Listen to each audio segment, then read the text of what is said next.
I am Ryan McKnight. I'm Cara Santa Maria. I am Christopher Smith. Hi, I'm Andrew Torres. This is Naked Mormonism, the serial Mormon history podcast. Hello there, listeners. Welcome to this episode of the show. We are doing a little bit of a different episode this week. This is pretty typical whenever I'm, traveling for holidays or whatever the case may be. I usually invite on somebody to come and co-host the show with me and spend a little bit of time talking about whatever it happens to be that they are working on at the time. Usually independent Mormon history researchers, not always independent, but most of the times Mormon history researchers. So that's what we got for you today. We invited on Don Bradley, who is currently working on a new book. Well, I say currently working on a new book, but at the time that this episode airs, his book is officially on the bookshelves. So here is the interview with Don Bradley, and then I'm going to cut back in at the end of it and give you a little bit more information of where to find his book if you are wanting to purchase it. And just to let you know, listeners, mine is already in the mail. One more thing before we get started. I kind of messed up the audio. So listeners who are audiophiles, I'm sorry, for the first couple of minutes, my voice is kind of distant. I figured out mid-record that it was not good, so I fixed it. So after the first few minutes, the audio significantly improves. So hopefully the first couple minutes don't scare you away from it. Also, we were sitting on leather couches, so there's kind of a bit of background noise of us moving around and stuff. There's nothing I can do with that.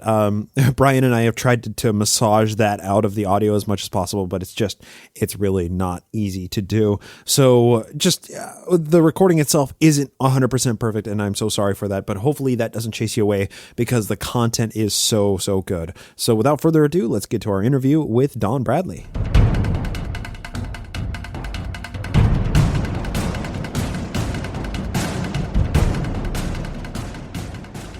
Today we're joined by somebody who has been researching and writing in Mormon history as an independent researcher, which is pretty rare in this field, for about 2 decades now? Is that about? So more. I started doing Mormon history research in high school when I was 17. So longer than 2 decades. So listeners, welcome to Don Bradley. Don, thanks so much for joining us. It's good to be here. When I talk to just about anybody in the community of Mormon history, and I mention the name Don Bradley, everybody gets a grin across their face. You, sir, have a fantastic reputation in this field.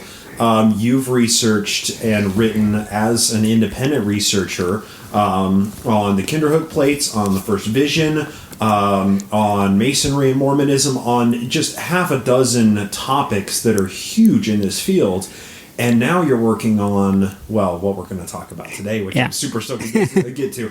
But first, I want a little bit of background. Dawn, what got you into, in high school, researching Mormon history? So I became my parents were really devout. I became really devout as a teenager. That initially led to my interest. My first Mormon history project was actually studying the origins of the Adam God theory. Oh, so a little bit atypical. You had to have an interview at that time by one of the directors of the church archives to do research there, and it was supposed to be a 10-minute formality. The guy interviewed me for 2 hours. Oh, wow. And then gave me permission to research. So you were interviewed, and that began kind of your foray into the field of Mormon history. Yeah. And I know you even worked with the Joseph Smith Papers project for a brief time. Yeah. How does one navigate the field without doing a podcast about Mormon history and still be able to do so independently and not be, well, let's say, maybe this is too derisive, but co-opted by the correlated narrative and the corporation itself?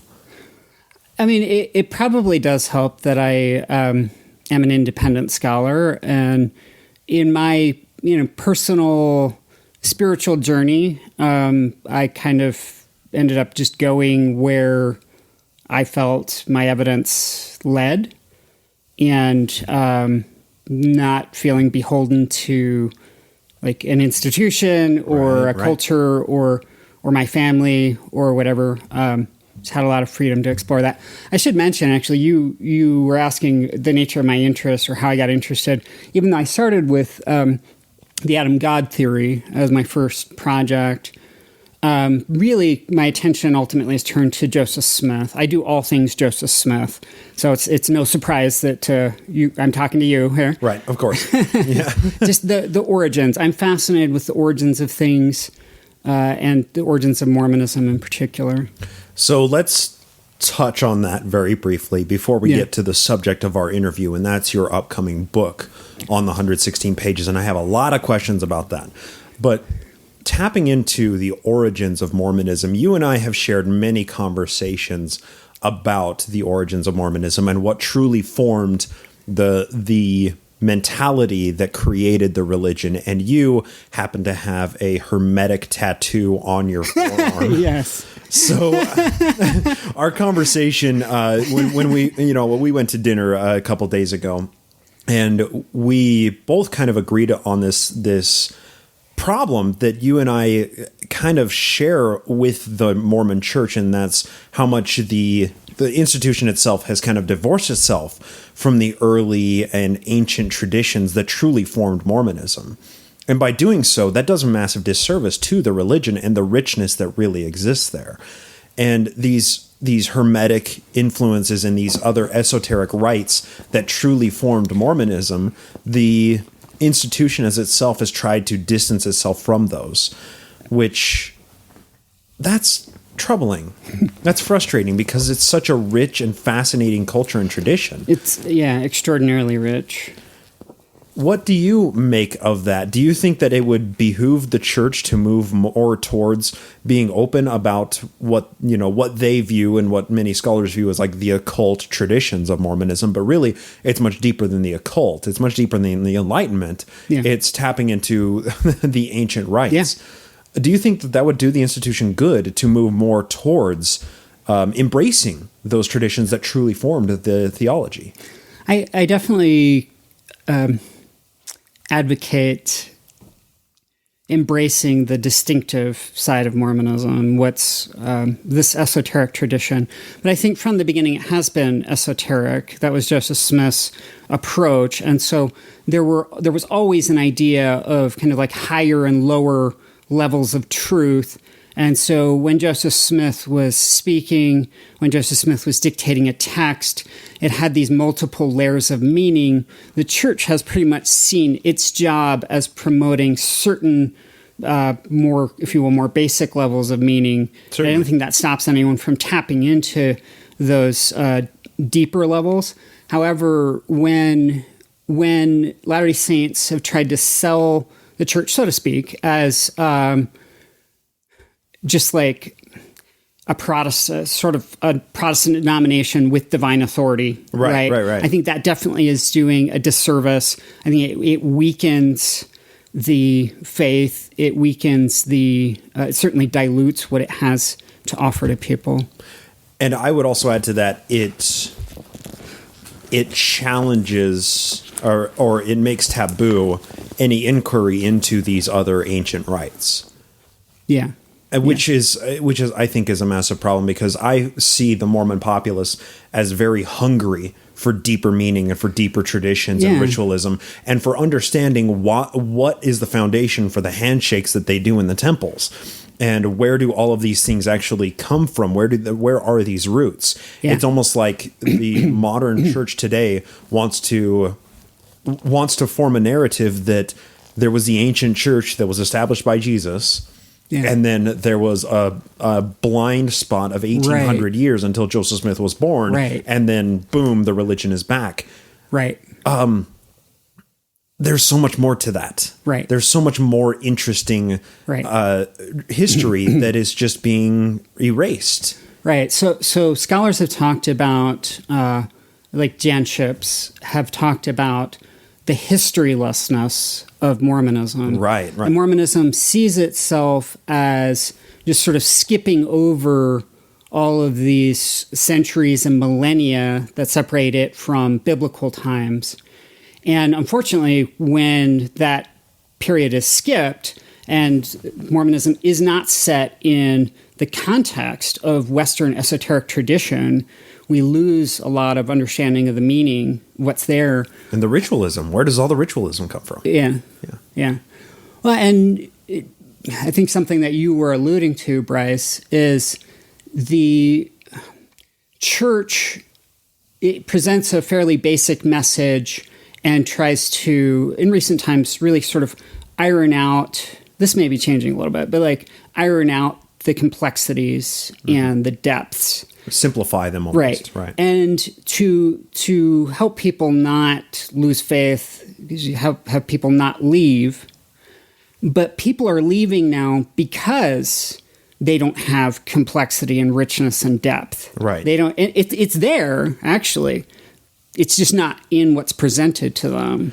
And then they feel like the institution has, obfuscated or lied or covered up or hidden history. Yeah. When in reality, it's that has happened. That's absolutely the problem here, is that it's trying to ignore all of that rich history that truly forms the foundation for Joseph Smith and Western occult mindsets.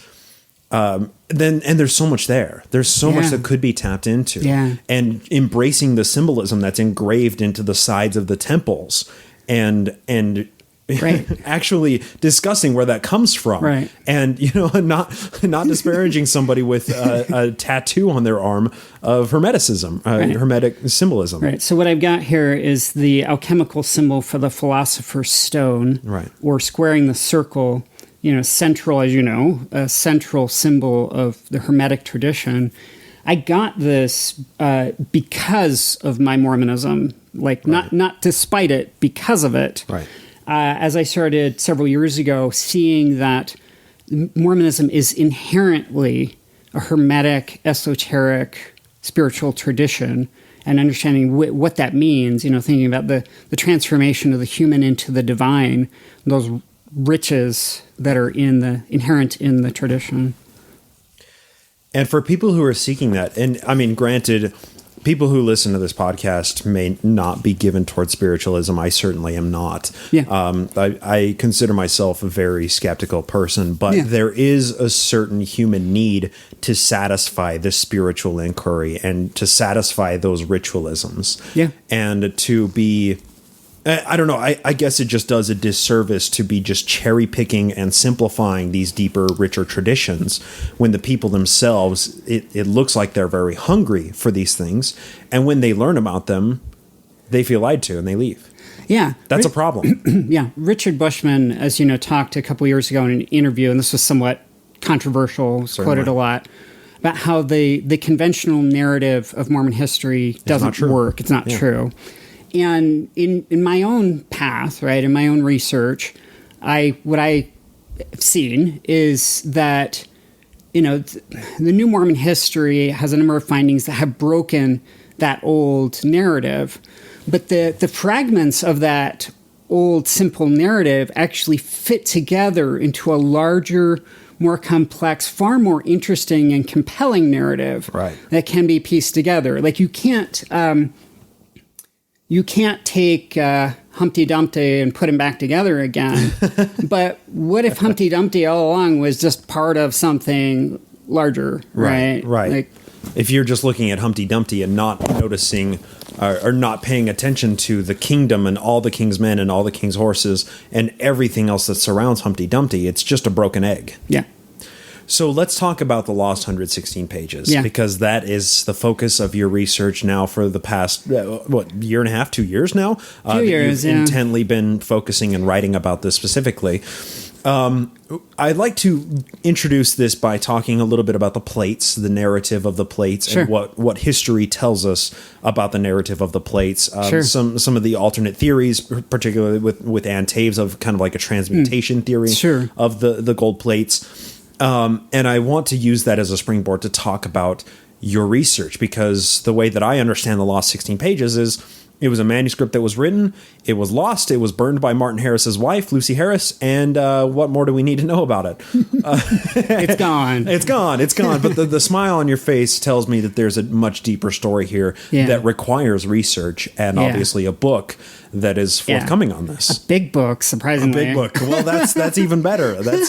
History books are not supposed to be simple and pamphlets, right? Right. So let's talk about the narrative of the plates. Okay. An angel appeared to Joseph Smith, directed him to the plates over a period of 4 years' time. He unearthed the plates. He had some run-ins with some treasure guardian spirits that knocked him away from the plates. But eventually he was able to acquire the plates. And from them, he translated the Reformed Egyptian into what we have as the Book of Mormon. Yeah. That's the correlated narrative. Yeah. Tell us your understanding of the historical narrative. Oh. That would be a long. wait, where do you want me to focus? That would potentially be a really long, complex narrative. That's fair. As I was saying it, I was like, I'm just cracking open the edge of Pandora's box. How many podcasts are we doing? Okay, so there are different competing historical theories of the plates existing, or like Ann Taves has proposed that Joseph Smith manufactured the plates and then buried them in with the understanding that they would be transformed or transmuted, possibly into the gold plates, the actual ancient narrative, the ancient record. Yeah. Where does the evidence lead us? Where can a person come down and a reasonable person understand about the historical, actual physical plates? I think that there is not just one narrative that a reasonable person could come up with. And it partly depends maybe on the data set that someone is looking at, what conclusions would be reasonable to draw. One thing that I would say for sure, that I agree with, Ann Taves on, with Richard Bushman, Terrell Givens, Dan Vogel, is there's a physical object. There has to be. Yeah. So right. So when people question whether there's any physical object, I just think they're not really trying to take into account the evidence. You've got not only the statements of the formal witnesses, you've got statements of Smith family members, you've got neighbors and others who have some object wrapped up in the cloth. So right. then we have people who are trying to take them, and he has to hide them. What's the reasonable belief about the nature of the object? And partly people are going to come up with conclusions about that that are necessarily based in part on prior worldview commitments. So Dan Vogel has, in his biography of Joseph Smith, The Making of a Prophet, Dan lays out in the introduction that he's really coming from the position of a skeptic, in the hard sense of the word, kind of like the Skeptic magazine, right? The skeptic movement. And from that kind of perspective where, the supernatural is regarded as just tremendously improbable from the outset. Right, and inaccessible to historians. Right.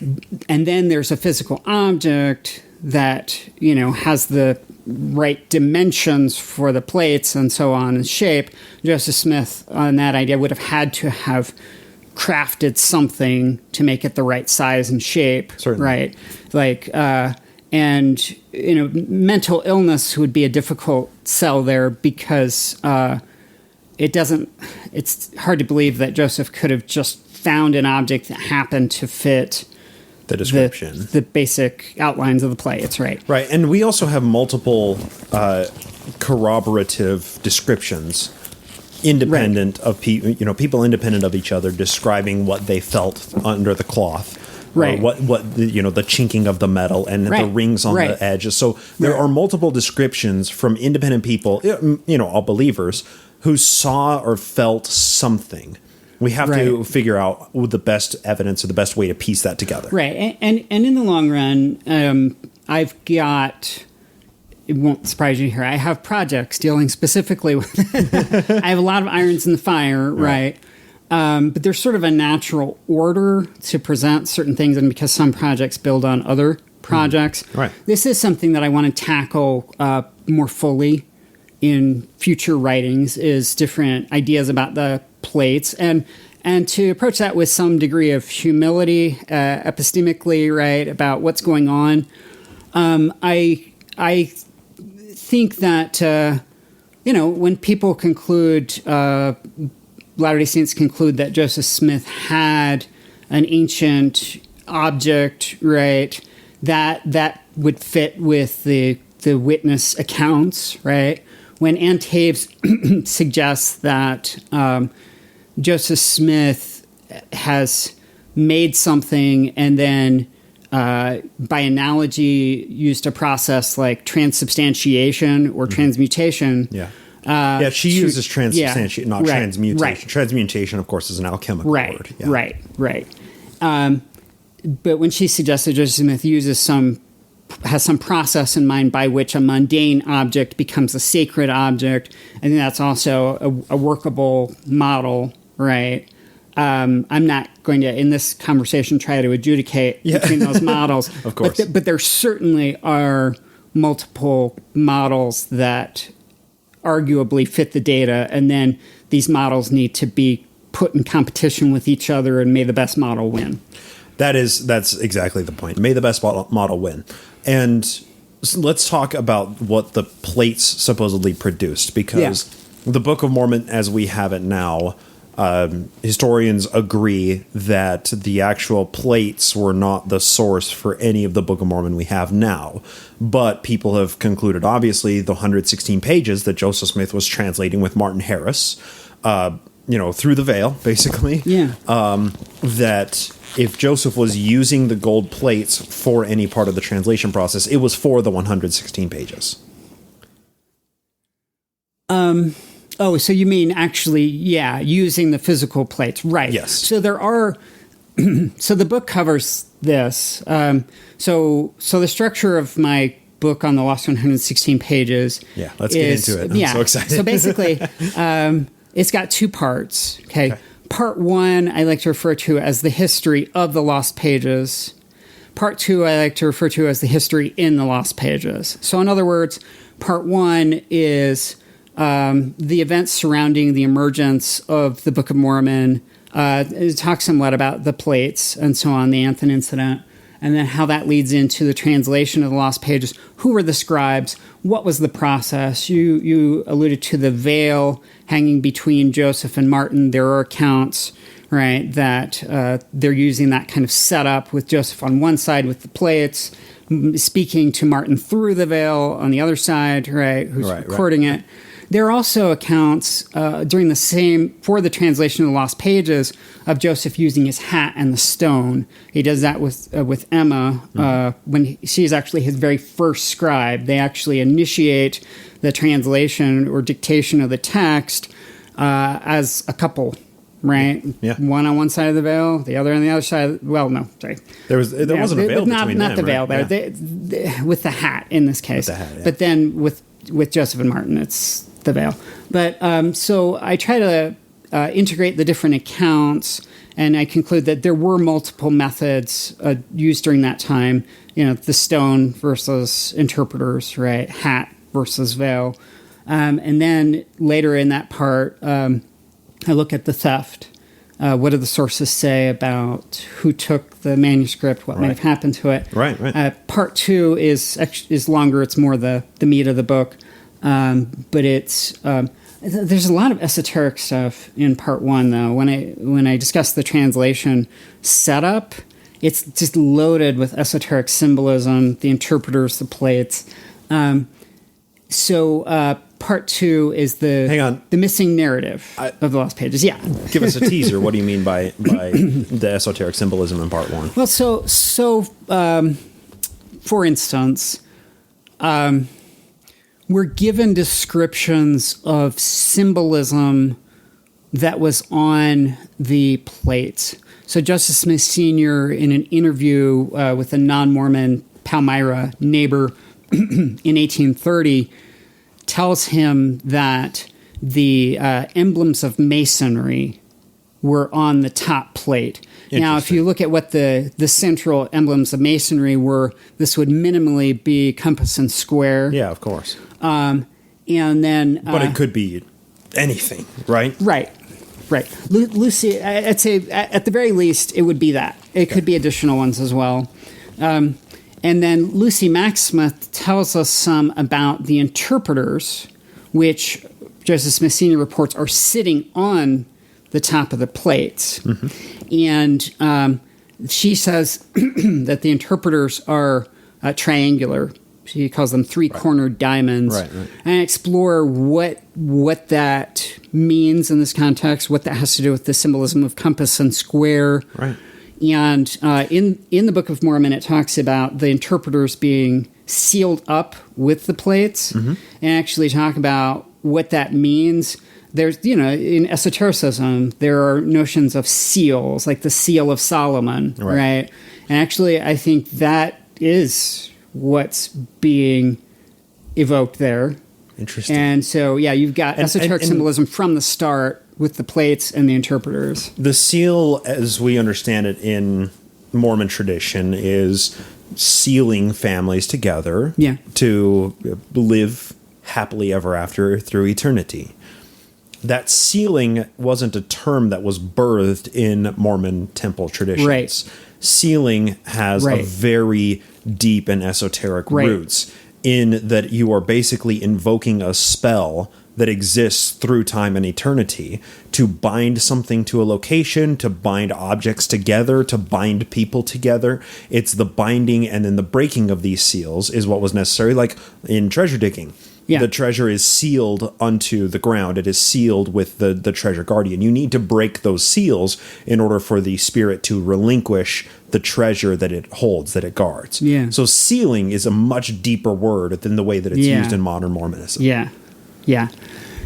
So in the Hermetic tradition, you've got the idea on the saying too, like on earth as it is in heaven as it is on earth, which I think in Mormonism gets translated into when we do things on earth the way that they're set up in heaven, then things from earth will endure in heaven. So this what's found on earth, right? Is So found in heaven. If you're married in the right way on earth, according to this heavenly pattern, then your marriage endures in heaven. And there is this kind of idea, I think, with the plates, and what is it? I explore what does it mean for the plates to be sealed or sealed up. You have the idea of like a sealed portion. The sealed of the Book of Mormon. I wanted to ask you about that. Yeah. What is that? Great question. What is the sealed portion? I mean, so the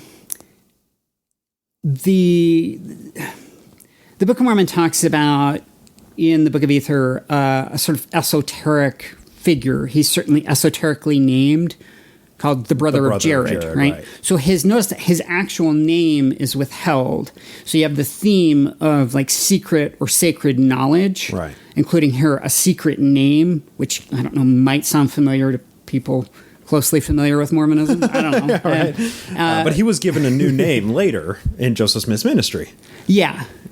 So there, right? Joseph is like the idea is Joseph's disclosing a sacred name that had been withheld. So in the Book of Ether, it talks about how the brother of Jared is the guy who's given these interpreters, right? These esoteric interpreters. And he then has he goes through a sort of esoteric ritual of initiation. He speaks to the Lord through the veil, as it calls it, right? He's admitted into God's presence. He's given, these interpreters, given a revelation of everything from the beginning to the end, right? And then he meets with picture, God. Right, meets with God.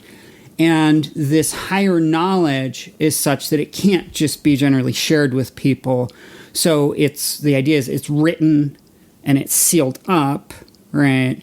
And so it's, I think there are multiple meanings there. One, is an idea that the plates have been physically sealed. I'm not sure that what that was supposed to look like was primarily like a physical wrapping. The bands on it or something, yeah.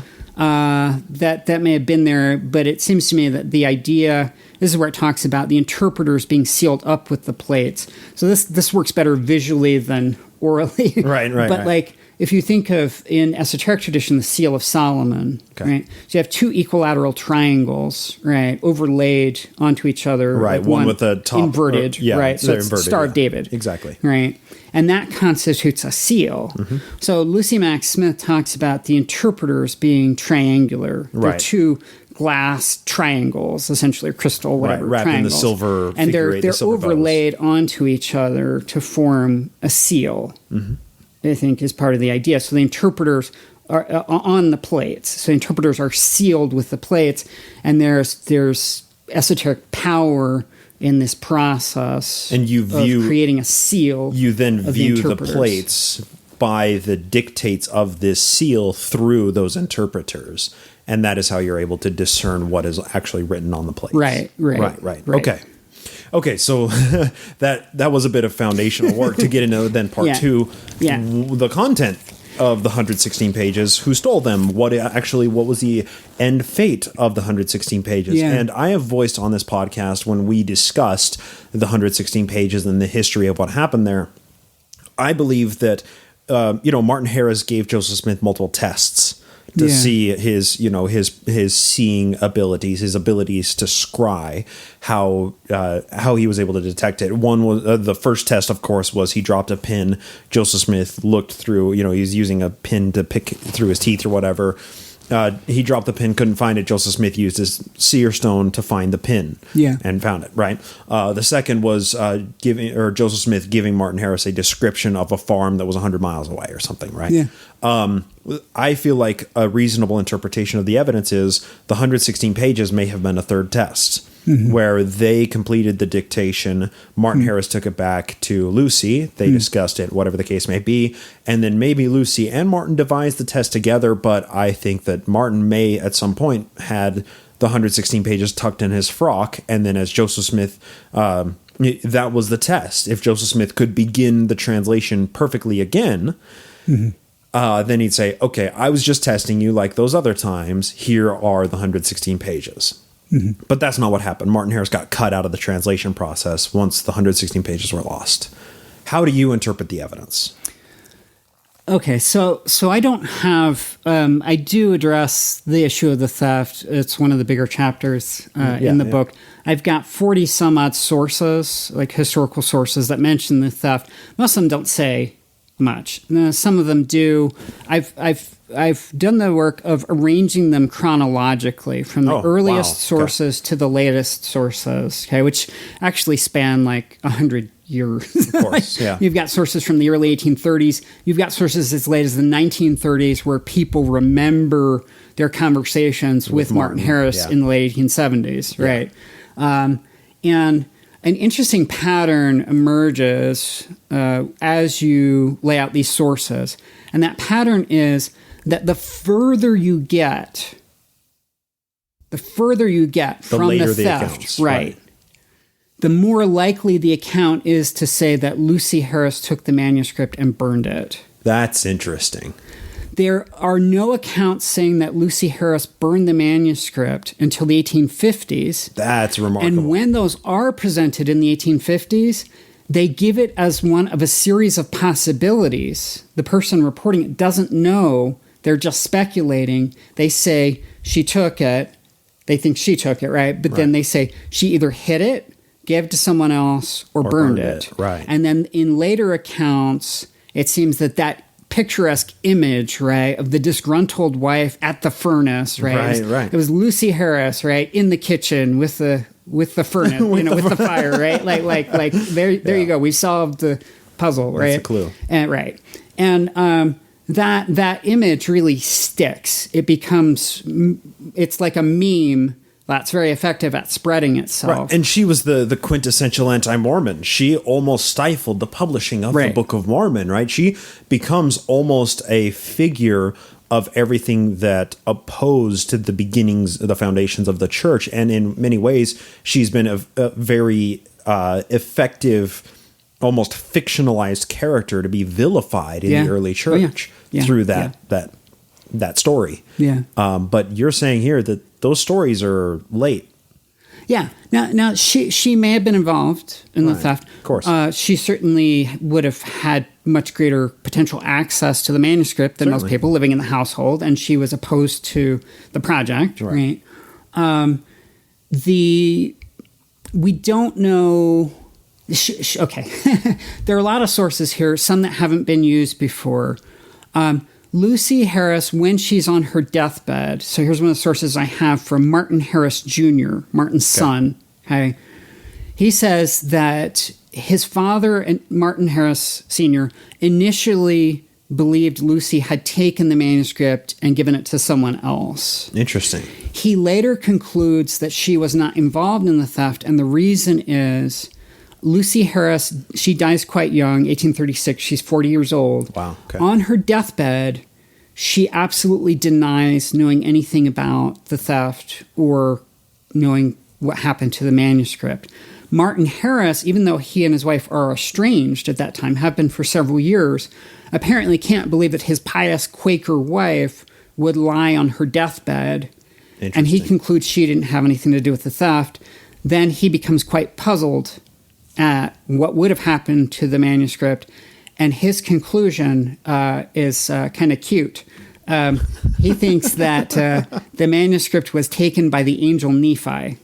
Oh, really? Now, yes. With Nephi apparently being here, who's the angel who's elsewhere known as Moroni. Right. Like the early understanding of what that angel's name was. So yeah, it's a pretty idiosyncratic theory. But part of why I think Martin embraces the idea is... And this is not Martin Harris Jr., but Martin. This is Martin Sr., yeah. Martin Jr.'s Sr. reporting it, okay, but the seniors believe. And we've actually got someone else who reports it as well, Gladden Bishop. Awesome. So, yeah, Martin... One thing about this theory is it takes Martin off the hook, right? Yeah, if an angel came and took the manuscript... It wasn't Martin's fault, right? It's God's fault, right? And if Lucy wasn't the one who took it, then Martin didn't momentarily lose control over his wife to allow her to take it, right? So if the angel takes it, it exonerates him from any wrongdoing, right? Okay, right. Understood. Okay. So section 10, so the revelation explaining the manuscript theft, right? The one that lays out the sort of conspiratorial explanation, right? Which was also distilled and included in the introduction, the preface of the Book of Mormon. Book of Mormon. So it says that wicked men took the manuscript and then altered the words. Right. Now, interestingly, in that revelation, it calls Martin Harris a wicked man who, talking to Joseph, has tried to destroy you. So a possible implication of that revelation is that Martin Harris was part of the conspiracy described, sort of like what you were saying earlier. Interesting. Right? Okay. Now, Martin chafes at this quite a bit. He later tells people that this was a false revelation. Wow. He doesn't take well to being called a wicked man. Well, of course not. No. So there's a very complex history of Martin Harris's, how he frames the theft later, what other people conclude about the theft. I lay out a couple possibilities of people who may have been involved. I'm not certain Lucy Harris wasn't involved, but I do think there's more that would call that into question. It can't just be assumed that she took the manuscript and that she destroyed it. The Harrises had a son-in-law who was a con man. Okay. And who we know had earlier stolen the Anthon transcript temporarily. Is that so? Lucy Mack Smith actually tells us this. Yeah. Interesting. And so there's every reason to look at that guy as a potential suspect. As one of the evil men, evil designing men. There are others whom I talk about in the book that I think Joseph Smith thought were involved in the theft. Ultimately, at this point, at least, like I can't settle the question, of course, of who took the manuscript and where it ended up, or was just destroyed or how. But I can certainly open that up to a larger discussion. If it were a contemporary now event, who would we look at? Who would be the persons of interest in the case? I can identify some persons of interest in the case who have not been looked at before and who should be. Well, that's important when we're constructing historical models, is looking at all of the possible models. Right. And then, making a decision to align with the most parsimonious conclusion. Yeah. And somebody who was a known con man, his son-in-law, who hasn't been talked to. I've never heard of this before. Oh, yeah. Flanders Dyke is his name. Flanders Dyke, a very unusual name. It's like a Dutch name, I think. Okay. But yeah. And there's a good deal of evidence that would point in his direction. Again, nothing definitive. Right. But there's very early evidence that he may have been involved. Okay, so then when it comes to the content of the 116 pages, how can we I mean, how do you assess any available evidences to try and discern what the content of the 116 pages actually was? All that I'm aware of is it's the Book of Lehi, the father of Nephi, where the Book of Mormon begins in 1st and 2nd Nephi. How do we know anything beyond that? What's on the plate on the 116 pages? So, it's been a fascinating subject for me to explore. A bit of the backstory, right? So as people who've grown up, excuse me, in the LDS Church know, if you are a Latter-day Saint primary child, right, you hear about, everyone knows about the lost 116 pages. Of course. There's this part of the Book of Mormon that was stolen. They made it into the South Park episode. Right. Everyone So knows that narrative. a lot of people with no Mormon background know about it from that. Yeah. So everyone knows that there were these lost 116 pages, but no one knows what was in them. Yes. Right? That's not talked about. I remember being a primary kid, maybe about 11 years old, and hearing this story. We had like a unit in primary about like the presence of the church, right? And we hear the story of Joseph Smith and Martin Harris. And I remember thinking, like, part of the Book of Mormon is lost? Right. Like we've actually gotten, because the story is so familiar, we've gotten used to the idea and lost like the weirdness of it. Like the Book of Mormon is the foundational text of the religion. And a big part of it is gone. Just missing. And nobody says the anything whole first at all portion. like about what was in it. And the book like, today is 500 some odd pages. Right. 116 pages gone. That's a fifth of it missing. A fifth of the modern day book. Right. And that's right. actually, so, and there's a whole subject there of like, so I refer to it as the lost 116 pages. It's the title of my book, right? Right. Because Joseph Smith used the number 116 manuscript pages, right? Which are actually foolscap a paper, little bigger right? than, our printed pages. There's actually reason to believe that it was longer than that. Martin Harris's brother, Emer Harris, who's a direct ancestor of Dallin Harris Oaks. Well, that's fantastic. That's first consul in the first presidency. That's what the H stands for, if you didn't know. Emer Harris said that Martin himself had scribed for, in his words, quote unquote, near 200 pages. That's interesting. Of the lost manuscript. Well, if Martin himself recorded nearly 200 pages of it, it couldn't be 116 pages. It would have to be longer. Yeah. So I lay out arguments, several lines of evidence that it may have been easily Much 300 pages. Okay, a printed book. Yeah. Right. In any case, chronologically, so again, Joseph Smith's terminology that he uses when he talks about the Book of Lehi, I discuss what is he talking about there. Why the name Book of Lehi? Right. The name Book of Lehi has actually done, using that as the title for the whole lost manuscript, has actually led to a lot of confusion, because then what people think that means is it's just the story of Lehi. Okay. So think about, here's what we know structurally about the Book of Mormon and how the lost manuscript relates. The lost manuscript, because this manuscript is stolen, right, it can't be published as part of the Book of Mormon. It has to be replaced with something else. Mm-hmm. So Joseph Smith says the lost manuscript was Mormon's abridgment of the first part of the Nephite narrative. Right, okay? the big So parts. the whole thing was supposed to be, the whole Book of Mormon really was supposed to be the Book of Mormon. It's supposed to all be Mormon's book. The abridgment of it. Right. Yeah. But then the first part of Mormon's book is stolen. It's replaced with another text, which has been called the Small Plates of Nephi. Mm-hmm. Okay. So this replacement text for the lost narrative covers 4.5 centuries. So from Lehi all the way up to King Benjamin. Right. So if the replacement for the lost manuscript is 4.5 centuries of narrative, guess what? That's more than just Lehi. The lost manuscript was 4.5 centuries of narrative. Yeah, it's Which a lot now more than just comprises Lehi. First Nephi, Second Nephi, Jerem, Omni, and all those small books Right, that are 7 books. Yeah. that seem like they're just kind of slapped in there Right. to get to King Benjamin in Messiah.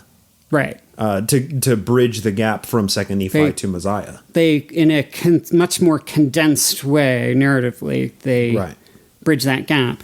So And- then you're basically saying that the Book of Lehi, comprising 4.5 centuries there, you would think that if it were a much more drawn out narrative like the rest of the Book of Mormon, or even like First and Second Nephi, Right. then it would understandably be covering the 4.5 centuries. It would be more than just Lehi. It's So the book, way more, calling right. it the Book of Lehi is just genuinely a misnomer. It's the lost 116 pages. So Joseph Smith calls it that, and I talk about why, and I think it may be because that text started with something called the Book of Lehi. Okay. So there wasn't a title page in the lost manuscript. We know there wasn't a title page in the lost manuscript because the title page is in the current manuscript, and Joseph Smith said he wasn't replacing any of what was lost, if you Right. follow. So there wasn't a title page that said the Book of Mormon. Right. It may have just started with an individual book like First Nephi, but called the Book of Book of Lehi. Lehi and just Joseph started the Smith narrative. uses that name for the whole thing. That may be what they think the early name of the whole book is going to be. In any case, it's not just Lehi. And if you look at the time period that the narrator Mormon describes himself as abridging, right? It's like 920 years total, okay? From 600 BC to, To 400. 320, right. Yeah, Right, 320. where he picks up his own personal narrative. Right. And then after Moroni 320. takes it after Right. that and buries it. Right. So the first 450 or so years were covered in that lost manuscript. That means that the first half of Mormon's narrative is gone. So let me repeat. The first half of Mormon's narrative is gone. So of the intended book, so much of it is missing. So how do you understand the text? And this is how I got into this project, okay? I initially started searching into this 15 or so years ago. Right. And what I was doing was I was doing a careful analysis of the Book of Mormon text, especially in what I call its dictation context. Okay. So I'm looking at, as Joseph Smith is dictating the text, what's going on around Joseph Smith, what's going on with his scribes, what's the interplay between the narrative he's dictating and what's going on around him. And essentially, let me try and summarize and try and paraphrase that. Yeah. Essentially saying that what was going on in Joseph's life may have heavily influenced what was coming out of his mouth that was going into the Book of Mormon, and that he may have been pointing certain passages to certain scribes at certain times. So, is that what you're saying? So what I'm saying is that there's a kind of interplay that you can look at what was going on. So for instance, and this, I don't want to get too far off on this because it would be its own whole subject, but you can look at Joseph and Oliver describe having an experience of John the Baptist. Right. Okay.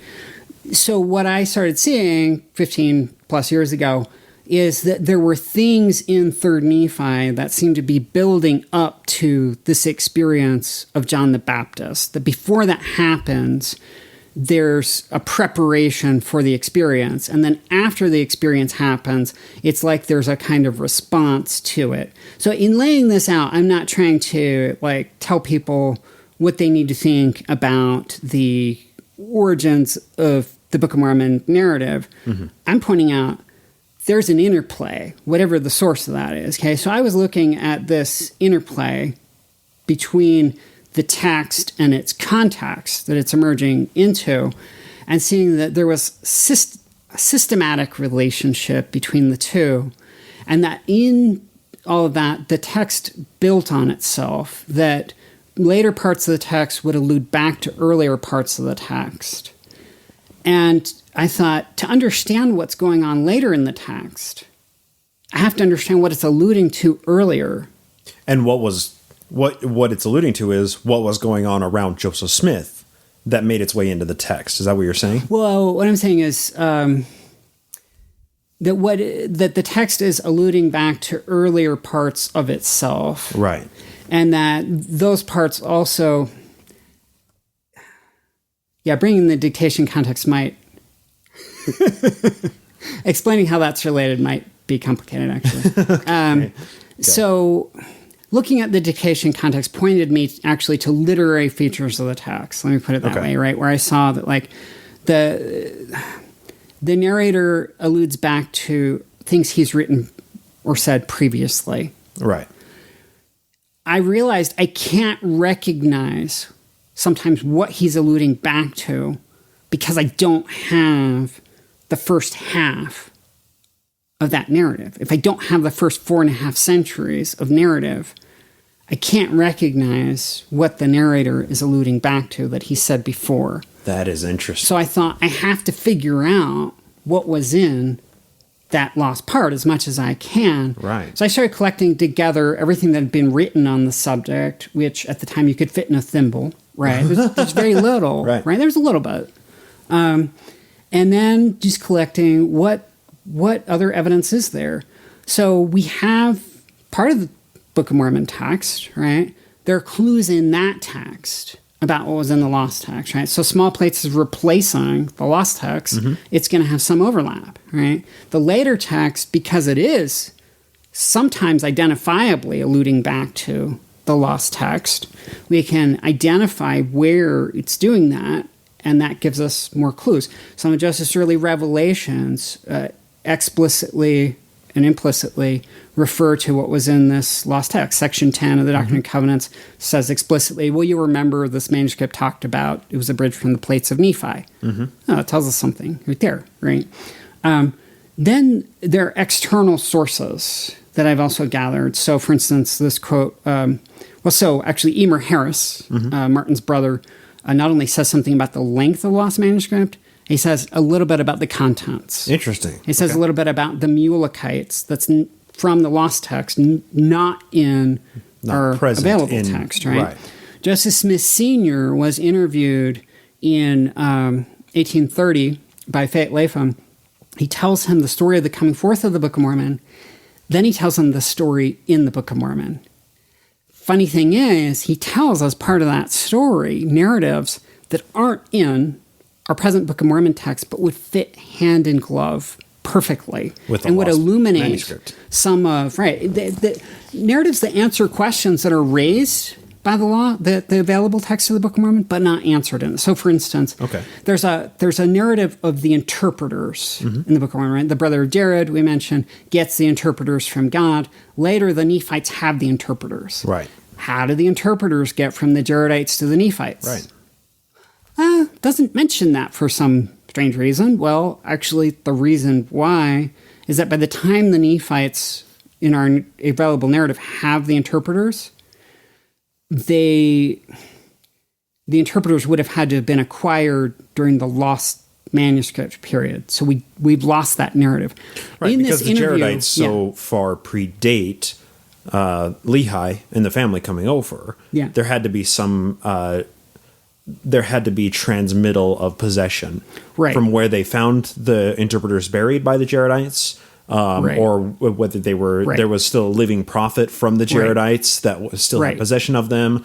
They had to make their way to the had to get to the Nephites somehow. Right, Nephites or and Lehites. Joseph Smith Sr., and this has been identified by Latter-day Saint scholars as one of, quote, the unanswered questions of the Book of Mormon, or the problems of the Book of Mormon, right? Joseph Smith Sr., in this interview, this non-Mormon guy, tells a story of how the Nephites get the interpreters. And it's a very interesting story, right? That has a lot of resonances with the Book of Mormon text that we have. Right. Alludes back to the biblical text in various ways, like Book of Mormon text often does. Has parallels to Joseph Smith's scrying practices, even his use of his, putting a stone in his hat, right? It's a really interesting narrative that I analyze and argue comes to us from the lost manuscript. Joseph Smith Sr. knew the narrative. He passed it on. Let's talk about that. And this may be a brief digression, but I think it's fairly relevant. There's been a new authorship theory that's sort of been making its way into the sphere of Mormon history and Mormon scholarship of the Smith family authorship theory. Yeah. That multiple members of the Smith family were actually authors of the Book of Mormon text. It wasn't just sole dictation by Joseph Smith. Joseph Sr. giving this interview in 1830, talking about a portion of the manuscript that was no longer extant or was not known where it was at the time. And seemingly, I haven't read the account myself, but I'm judging this based off of what you said. But essentially, understanding the content of that, and basically not recognizing that portion is not in the printed Book of Mormon that's available. Yeah. Almost alludes to maybe Joseph Sr. himself was the author of maybe a massive portion of the Plates of Lehi, or the Book of Lehi as we understand it, or the manuscript that was lost. If he is able to give the story of how the interpreters came down, but seemingly not recognizing that story is not extant in the 1830 Book of Mormon. How do we piece that together? Yeah, so in this case, I think, so in this interview, Joseph Smith Sr., although he's telling the story in the Book of Mormon, he emphasizes the first part of the narrative that corresponds to the lost manuscript and gives a lot of detail there. I think in this case, he actually is aware that some of those narratives are not going to be in the published book, and that's actually why he's orally relating them to the interviewer. He's telling him, here's some of the meaty stuff you're not even going to get to read in the published part of the work, sealed right? portion, right? But this idea of an interplay between Joseph Smith and others in his world, right, I think with regard to the coming forth of the Book of Mormon, I think is quite fascinating. As I see it, Joseph Smith does not see... We think of Joseph Smith dictating to a scribe, and the scribe is just a functionary. Well, somebody has to be there to write down the text, right? I mean, Joseph Smith wasn't great at writing, but he did know how to write. Like he could have written down the text. Joseph Smith sees the scribe as more than just a functionary. The scribe is a kind of larger part of the process to Joseph Smith in I think, complicated and intriguing ways. But there's... I would, to substantiate what you're saying, I would hearken to the Joseph Smith / Sidney Rigdon translation of the Bible. Yeah. Where both of them are basically working as scribes as well as interpreters as well as seers. They were both embodying these methods to, quote unquote, make the Joseph Smith translation of the Bible. It wasn't Joseph Smith dictating his translation to Sidney Rigdon, who was writing it out. They were both functioning as multiple pieces of the translating process, or authorship process, as some might say. Yeah, and this, this potentially gets into giant issues that we don't want to go into today. But like I see. My model of Joseph Smith for several years was a model of opportunist. And so I was looking at Joseph Smith's interplay with his scribes and others as a sort of like the con man, and his mark, the pious fraud. He's pitching his, or in this case, an impious fraud. I thought he was out for his own interest. He's pitching his message to these hearers, including the Book of Mormon content, right? Mm-hmm. Pitching that message to these hearers to influence their behavior in certain ways. My model has shifted and expanded over time according to the purpose of an explanatory model is to explain. Right. I eventually hit walls where this model of Joseph Smith as opportunist wasn't explaining some of the data. As I've come to a bigger and more complex model, I think Joseph Smith is very complex. His processes are very complex. I think there's a fundamental sincerity in what he's doing, where he believes that divine providence is all over his life. The hand of God is everywhere, including the hand of God is involved in picking the scribes, choosing the people who are around him, helping him. That all becomes part of his process of studying out in his mind, quote unquote, Section 9 of the Doctrine and Covenants, what is to go into the translation. Right. So I think for Joseph Smith, there's not a dichotomy between things in his environment entering into his mental hopper as he's working through this process of translating, of bringing out text, right? There's not a dichotomy for him between environmental influence and the divine working through him, part of the way the divine works through him and his understanding is by putting certain influences into his environment. And not only into his environment, but the words that he says are implanted into his mind by the divine hand. Right. The things that enter his mind, he sees as divinely inspired, as things that don't come from his inner consciousness, but come from external benevolent forces that cause him to say what he says, that cause him to do what he does. Joseph Smith treats, in what I've seen, Joseph Smith treats the words that he brings forth through a revelatory process, whether it's in the Book of Mormon, Doctrine and Covenants, Revelations, Book of Abraham, he treats those words differently than he treats his own day-to-day words. He thinks there's something more going on with those words than just himself. And I think the lines that delineate his day-to-day life and the words of God become very blurry later in his ministry, where he is functionally speaking as the mouthpiece of God every day and commanding people to do things by the word of God just by invoking a thus saith the Lord. Yeah. And I think that data set of him using the thus saith the Lord for self-serving purposes, which is basically constant throughout his ministry, but really ramping up, especially in the Missouri and Nauvoo era, I think that data set makes it very easy to conclude that he was just a con man. He was just somebody who was speaking as the mouthpiece of God to serve whatever selfish means that he wanted. But it sounds like you are basically proposing a model that is far more complex than that. Yeah. That it wasn't always a self-serving motivation that drove him, that implanted the ideas in his mind that became the revelations, but that he truly believed that what was coming into his mind was from God. And it just so happened that more often than not, those words and those thoughts happened to align with his own personal desires. So like I said, it was for about 5 years or so, I worked with the model of Joseph Smith as opportunist. So basically, with everything that was coming out of Joseph Smith's mouth, my question that I was asking was, what was in it for him? Right. That's my question every day. Right. Yes. And like the model, I was able to do a lot with that model. Like that model had the effect of focusing me on what's going on in Joseph Smith's immediate environment, right, which was useful, right?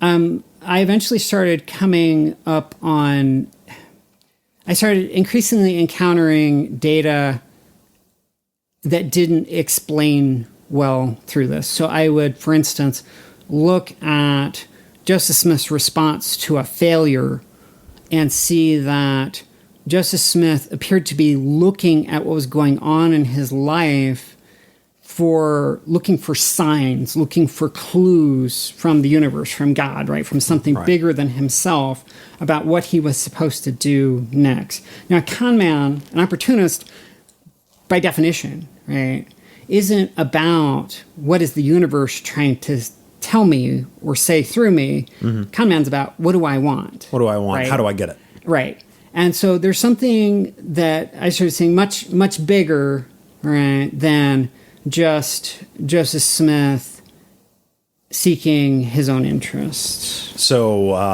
the con man Joseph Smith, the impious fraud, as you said, is the Newtonian astrophysics, whereas the model of not pious fraud, but what would you call this model of Joseph Smith? Is there a succinct label that we can, call the relativity theory of astrophysics of Joseph Smith?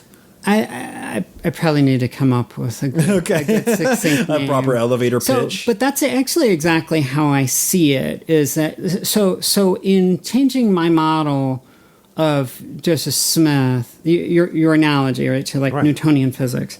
So in changing my model, there have been some people aware of my work and sort of shifts in my larger paradigm who have thought that what I'm doing is I'm becoming an apologist, right? And I'm like sweeping under the rug evidence that I had found previously about Joseph Smith. Okay. No, that's exactly the opposite. You're just taking more evidence right. into the model. I'm accounting. Yeah, I'm taking into account more evidence, not less evidence. And as I do that, there's a larger narrative, like what we were saying earlier about the esotericism of Mormonism. So there's like a basic history that people have been told about Mormonism that's flawed.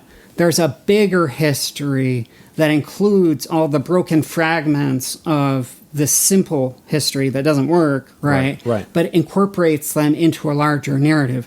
When it comes to Joseph Smith and Mormon history, I just want to know what happened. I just want to know picture. What happened, right? And so if it turned out, that like the evidence showed that, Joseph Smith was just in it for his own interests, like that's where I would want to go. If it turned out that like, the evidence goes in a totally different direction, that's where I'd want to go. And and my larger set of evidence for several years has pointed to Joseph Smith has a large and complex set of motives that include, he's human, he has self-interest, right? Absolutely. He also has interest in promoting the welfare of others, particularly his family, but people more generally also, and God. He sees himself, his understanding is definitely that he is serving, he's an instrument in the hands of God. He's serving a larger purpose than just his own interest. Beyond that, he sees himself, I think in many ways there's evidence to conclude that he sees himself as tapped into something that the everyday average Protestant or, Methodist or whatever of his day was not. He felt like he had access to some greater, larger truth that he wanted to give other people access to. Oh, yeah. And by doing so, it began as you need personal revelation. When that proved too chaotic for him to control and retain membership, it moved into more ritualism, and it moved into controlling ritualism in tighter and tighter in-groups, beginning with the School of the Prophets, moving into the Kirtland ceremonies, moving into what were these ever-expanded and more exclusive groups, culminating in the Council of 50 prior to his death, that he wanted to give people access to what he perceived as the divine. Yeah. And that is in many ways what he understood as the role of a prophet, seer, and revelator, was to reveal the will, purposes, and the movements and machinations of the great divine above. And his need to give that to other people, but also the tension of needing to control that, of being, I'm the mouthpiece of God, and when other people are receiving divine revelation that's counter to mine, that undermines my authority and my ability to be the mouthpiece of God. Mm-hmm. There was that constant interplay in his tensions. Absolutely. And I think a lot of his actions are explained by trying to keep that tension, trying to hold that tension in place and not let too much charisma and revelatory power and too much of the chaos overwhelm his religion, but also not being too controlling to where he just turns into a dictator like a Brigham Young or something, right? Right. He doesn't have any question but that he has the big divine picture that he is to share with others, and this is from like literally day one. So I think he does have a first vision experience, right? And I think that first vision experience is actually, speaking of the simple narrative versus a larger complex narrative, is actually a much more complex, much more interesting narrative, which I presented on and I'm going to be publishing on. A narrative then has been understood. It includes different aspects like heavenly ascent and so on, very esoteric. He comes out of this experience, he goes home, he tells us in his official account, in the Joseph Smith history, in the Pearl of Great Price, he goes home, he's tired, exhausted from the experience. He leans up against the fireplace. His mother asks him, what is the matter? And he says, it is all right, mother. I am well enough off I've learned from myself that Presbyterianism is not true. Full stop. Like you just saw God, right? Yeah, right. And all you have to say is, yeah, those Presbyterians, they're not there, right? Right. Okay. And so the idea is it's esoteric. His experience is so big and loaded with higher truths, and what is he going to articulate dose out? Yeah, what is he going to dose out in the situation? He doesn't know how much to tell, and so he starts just by dosing out the very minimum. What does mom need to know? Well, mom's a Presbyterian. She's trying to get me to be a Presbyterian. I need to tell her that's not where it's at. Right. And then only later does he unfold more of this. He never tells the whole story. He gives fragments of the story here and there, but he spends the rest of his life laying out pieces of this big picture. His understanding. And partly through the ritual, like you're saying. So the Nauvoo endowment is, in a way, in multiple ways, I think, actually trying to give people their own theophany, right? It's giving it in representation, giving them the big picture from creation all the way to personal deification, right, in the celestial kingdom, or exaltation. But it's also trying to prepare them to actually have their own experiential theophany for themselves. So that there is this question: how do I? There's mystical experience, there's transcendent experience, there's something bigger, right? Right. How in the world do I convey this? Describe that? How in the world do I give this to other people? How much do I give? When do I give it? Right. Right. And that's a constant tension. That's a constant wrestle, and then wrestling with issues like you're saying of, I mean, if it's all about one's own experience of the sacred, then he wants to facilitate other people having these experiences. Right. But then what happens when, like with Hiram Page and his seer stone, right, early on, like Hiram Page is having a bunch of revelations that contradict Joseph Smith's revelations. Well, how do you rein that in? How do you have some sort of balance? You burn his revelations and grind up his seer stone into dust. But ultimately, there is, like you're saying, a tension, and he kind of swings back and forth maybe between these poles. I'll comment on that briefly, and then I want to give you a chance, of course, to provide contact information for yourself. If people want to ask you more about this, get in touch with you and have a deeper conversation, because there's obviously a lot more to this. And you and I, every time we talk, it's 4 hours later and we're like, oh, the place is closing down. Crap. And I also want to give you an opportunity to talk a little bit, just what people need to take away from your book, when it's coming out, so on and so forth. Oh, yeah. So I postulate many times on this podcast, I presented on this at John Whitmer Historical Association, I think that Joseph Smith was tapped into entheogens. He was dosing himself, maybe possibly dosing others.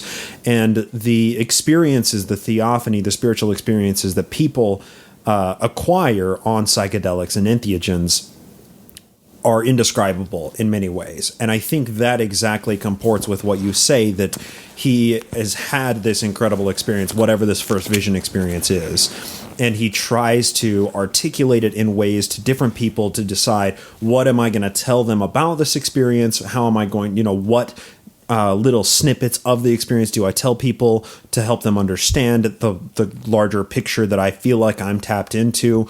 And what words does he apply to that experience at different times in his life that will more benefit him in an ever-growing church that needs to have more structure, more power, more isolated power in the role of the presidency and of the prophet, seer, and revelator.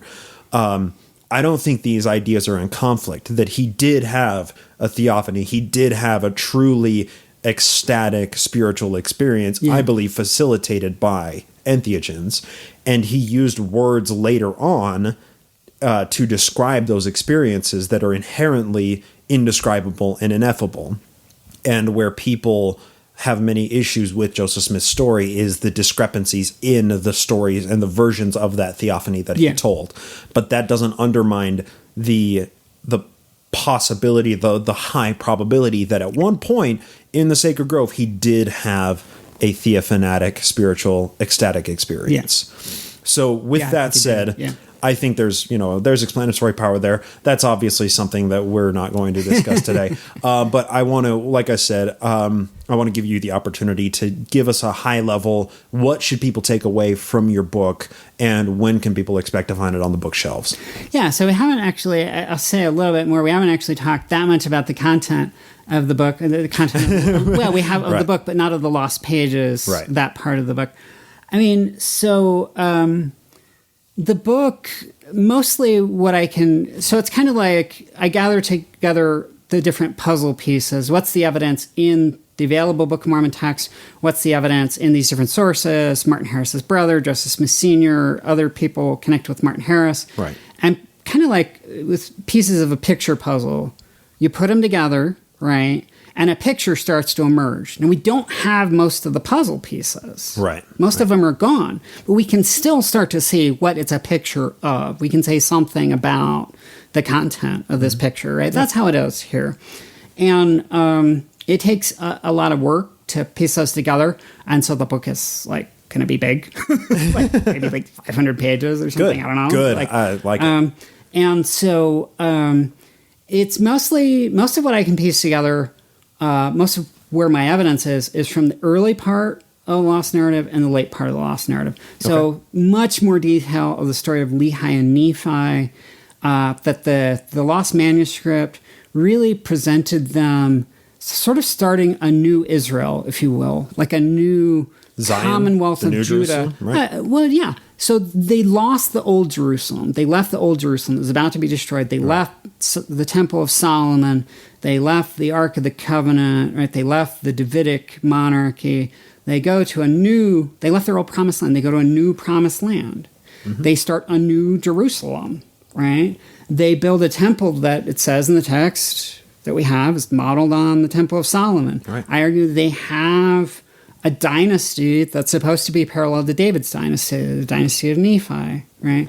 They have actually relics that take the place of the Ark of the Covenant and its relics. Okay? And it's fascinating stuff going on in what we can piece together of the lost pages about the narrative of creating this new Israel in a new world that I think in some ways Joseph Smith would have understood it as a kind of model for gathering the Jews, gathering Native Americans as Israelites to a latter-day New Jerusalem in the New World. Right? This Nephi and Lehi present a sort of model for doing all this.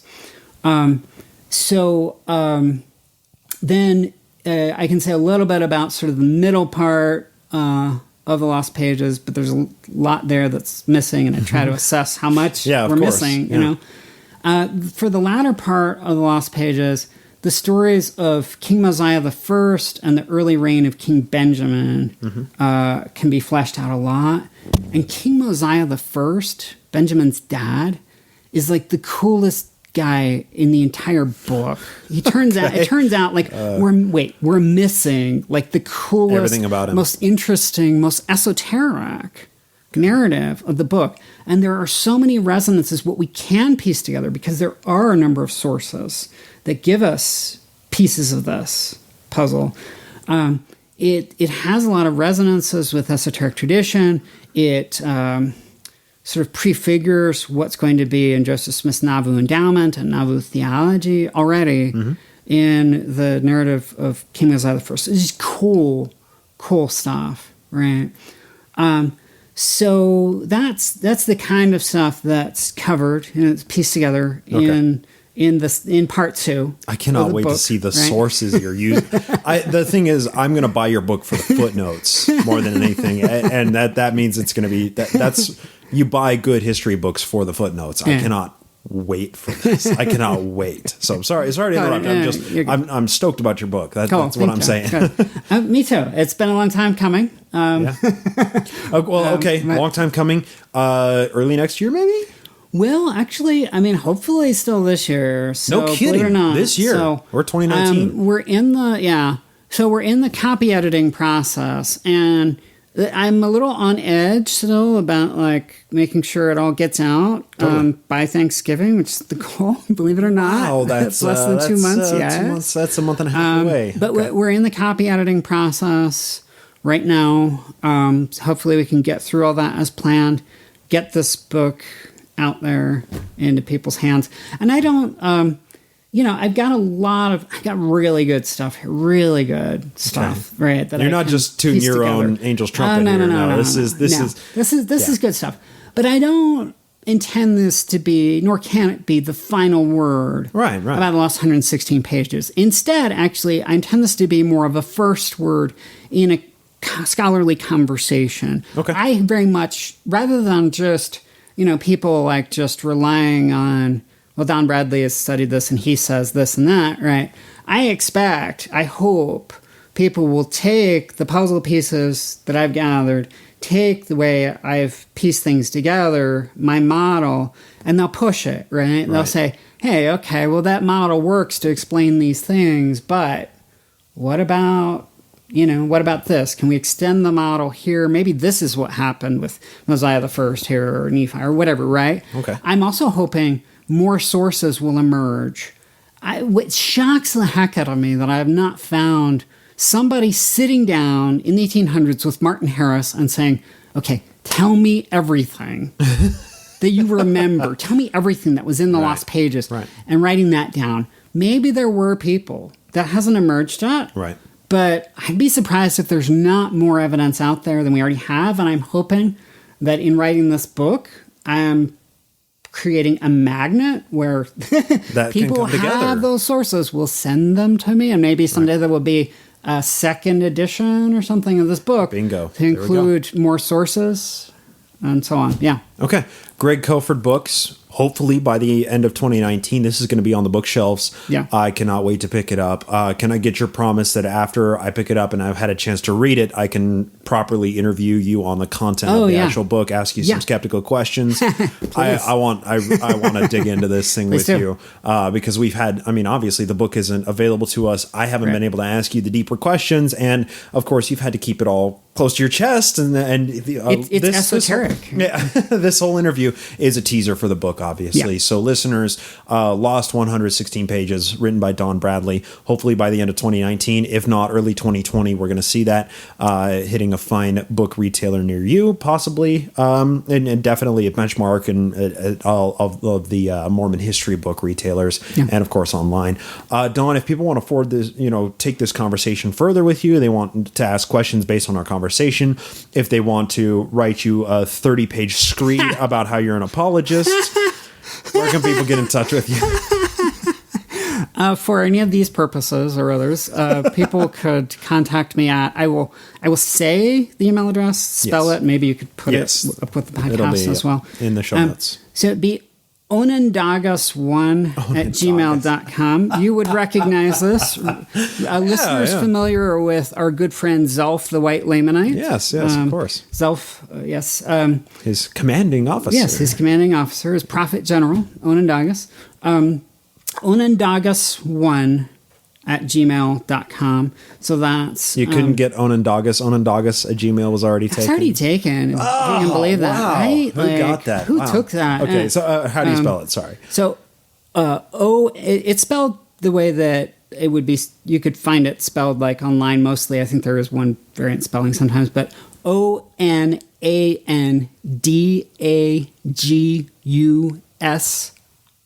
numeral 1@gmail.com. Fantastic. Don, thank you so much for joining me today on this podcast. This really has been a pleasure. And listeners, hit him up. Buy the book. I can't wait for it. Take care, Don. Okay, thank you.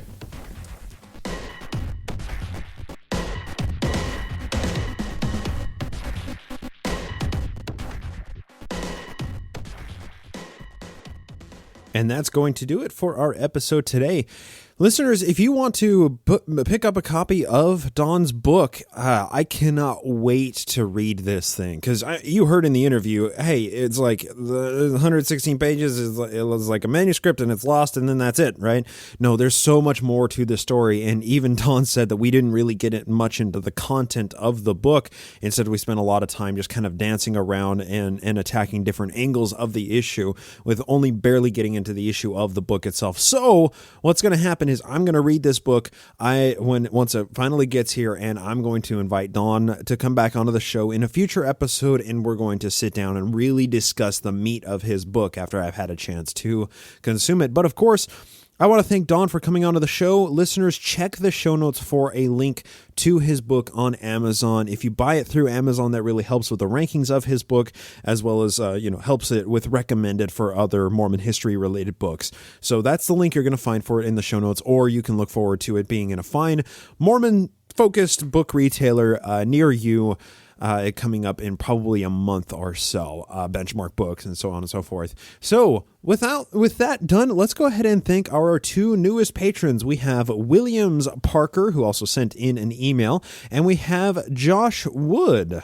So two new patrons. Thank you so very much for pledging to support the show at patreon.com/Naked Mormonism, where listeners who listen to the Patreon exclusive feed also get extended content. You get longer editions of every episode, and you get, the variety show at the end of every episode, but you also get an extra episode every week, where right now we are reading through the book Mormonism Unveiled, which is known as kind of the very first full-length, quote-unquote, anti-Mormon book.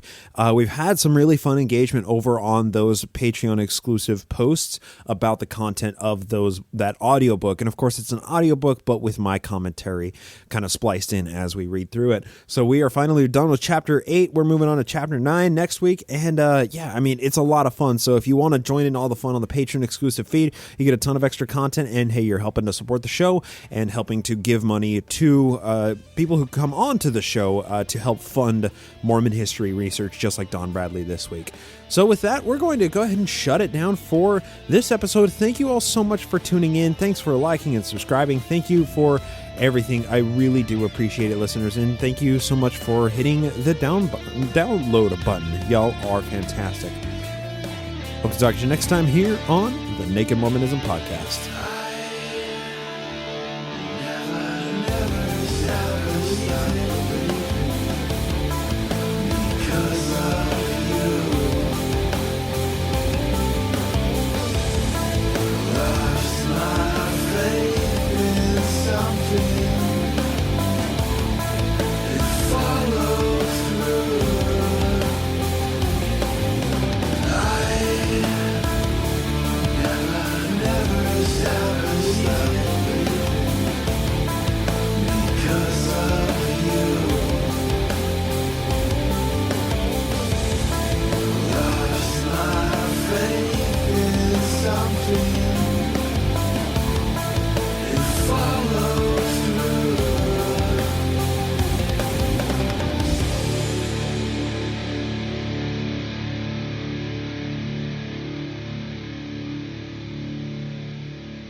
This podcast is produced with help of Julie Briscoe as social media manager, Brian Ziegenhagen as audio engineer, and Andrew Torres of the law offices of P. Andrew Torres in the Opening Arguments podcast as legal counsel.